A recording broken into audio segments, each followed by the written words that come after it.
let's talk about the Patriots. Rumors circulated during Super Bowl week that Bill Belichick could retire when the season ended. Now flash forward to Josh McDaniels turning down the Colts head coaching job last week at the last minute, and it led to speculation that a deal was in place for McDaniels to replace Belichick. However, McDaniels told Patriot great Willie Mcginest that no such deal was in place, didn't exist. Take a listen to Willie. There is a situation where at some point Belichick may, retire, but it's not going to be in the contract, and you're not going to tell him when he's going to retire. Too much respect, and because he's the greatest coach to ever do it, you have to. I mean, it's never going to happen. So no handshake deal either. No, no, there's no handshake. The thing with Josh is Josh wanted stability. Josh is the type of guy. He's happy. He loves being in that organization. He loves the ownership. There's stability there with the ownership. He loves the players that he coached. He loves being under Bill Belichick and learning. That's invaluable. Well. Look who's here now. The magic of TV. You're just there. Now you're here. Willie Mcginest. Willie, before we get started, you said in the last segment about how much fun the Patriots had. How much fun was it watching the defensive signals of other teams? The funny thing is we didn't get the signal.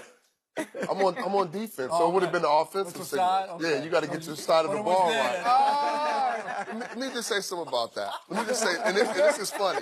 If the graduation rate for players on New England is very high, right? So they go after smart players. If we would have known the plays, it would have been 6 or 7 Super Bowls instead of just 3. Is that what it was? Games wouldn't have been close.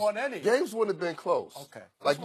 Signals give you nothing. Well, he's so pleased with himself. He is. All right. He waited 10 minutes to get that question out. He goes, after you intro Willie. Wait a second. Yeah. You wait a second. All right. Way to make headlines. You did it again. Yeah, it's all over. Not okay. All right, Willie. How long do you expect the Belichick era to continue? I'm not sure. And that's up to Belichick. I know he enjoys coaching. I saw the excitement this year, especially after the AFC Championship getting there. It's tough to win in the NFL. There's so many great teams, especially in the NFC this year.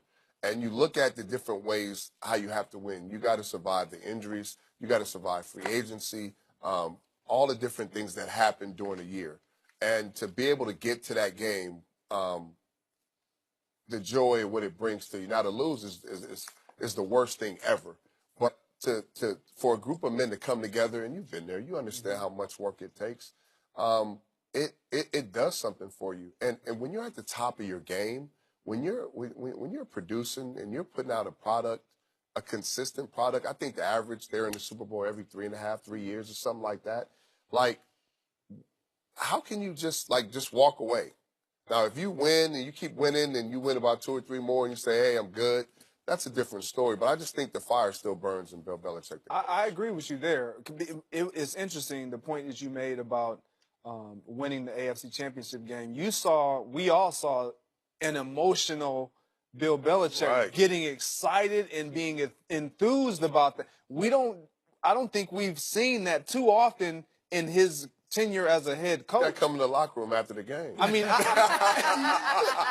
we're not privileged to being in there at that time. We get the calm, stoic Bill Belichick at the podium. But when it comes to his coaching tenure there and the relationship with he and Tom, and he and Kraft, is there a little tension there with what took place with Jimmy Garoppolo?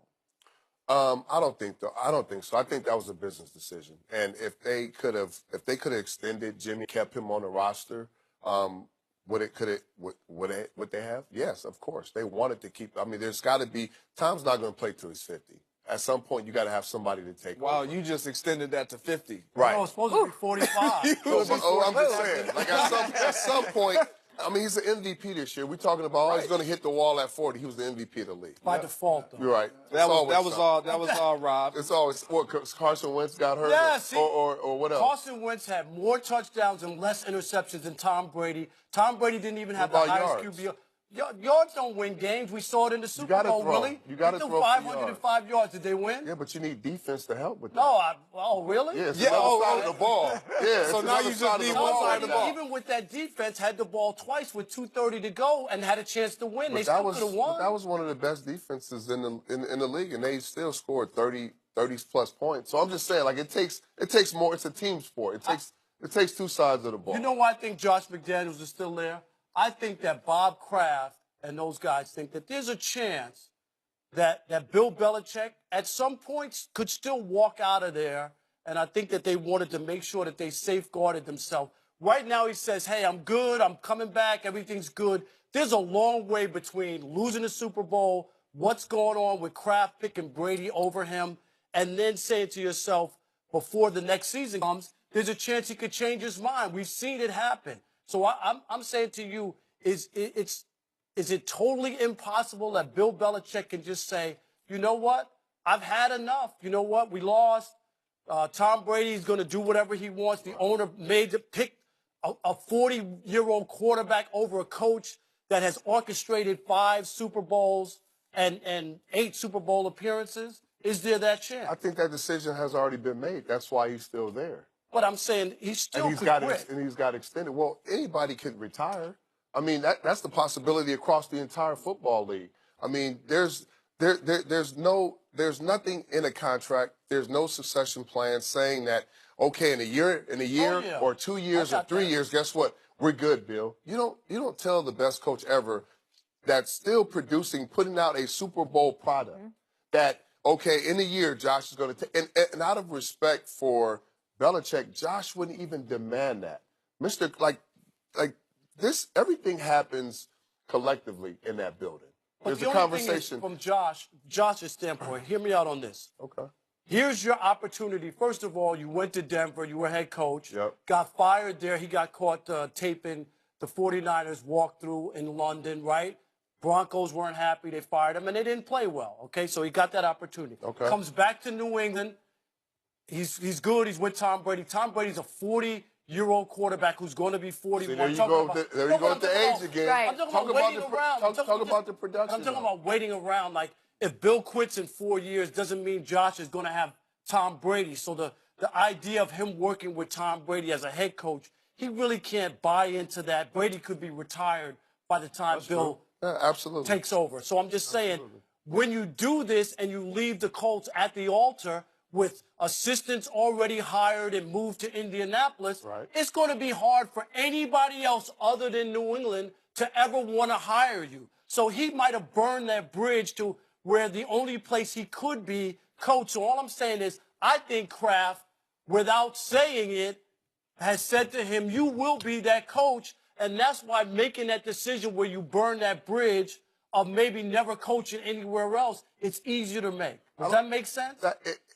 In a sense, it does, but that's happened before, where a coach has been to a place and I don't want to be here after he was named the head coach, right? Bill Belichick did. Right.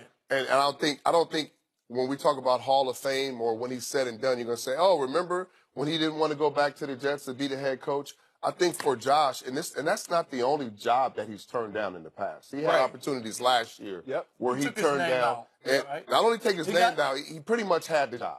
Did he agree to it? He pretty much. But it's different when if he wouldn't agree. But there's certain things when you meet with teams, as far as ownership, all the way down, that you got to be on the same page. And I'm not saying that with the coach. What I'm saying is he feels bad about the timing, but he doesn't regret his decision because going into last year, he did not have a contract going forward with the Patriots. So for any businessman, when you go into an opportunity, when you don't have stability, you got to think ahead, right? Absolutely. You got to think, what's my next step? Well, his next step is, well, if I don't have a contract here and it hasn't happened yet, I got to make sure I position myself for my next step, which was a head coach. Okay, during the season, there was no contract extension. After the season, there was no contract, which means, okay, I've already had these conversations. This is my next step. When I'm going in to pack up my stuff, and I really don't feel like I want to leave. And in my heart and with my family, I don't want to leave. And I know I want to be here. And I'm not worried about a head coaching job because I've won more here than I ever will probably as a head coach anywhere else. And I've been with a great ownership that has unlimited resources, the best quarterback to ever play the game, and the best head coach. And at some point, I think if I stay here, my chances of being the head coach, that is a possibility. But I have to wait until the Don says he's done. And at the end of the day, if I leave, now I'm coaching against him. that means he's not going to open up the toolbox. Right. He's not going to open up his toolbox and give me everything. If I say I'm going to be here for life, I'm a Patriot for life, I'll be an assistant, and when it's time, yeah, maybe I'll take over. But if he opens that up, that's priceless because he's not going to do that for anybody.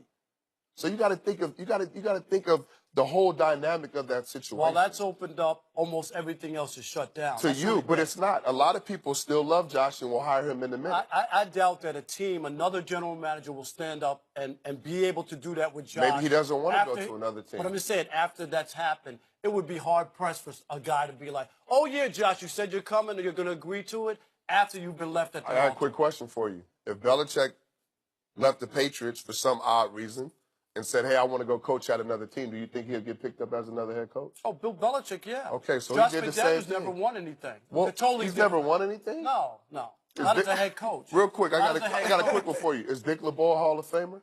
Dick LeBeau? Yeah. Has he ever been a head coach? No, but he's. Has he? No. I just want a yes or no. What? Has he ever been a head coach? No, he wasn't. Has he been he's going to go in as a defensive coordinator, I correct? got it. So Josh has had the same or has. No, but that's or as Maine. We got to go. You guys to talk off camera about that. Meet outside of the house. Every time you ask Meet outside in the back. All right, Willie, thanks for joining us. Hey, if you were an NBA coach, would you ever let your players coach during a blowout? Absolutely. Absolutely. Yep. The guys might have some different feelings. We discuss that next. You know I disagree with that. And I won't back down.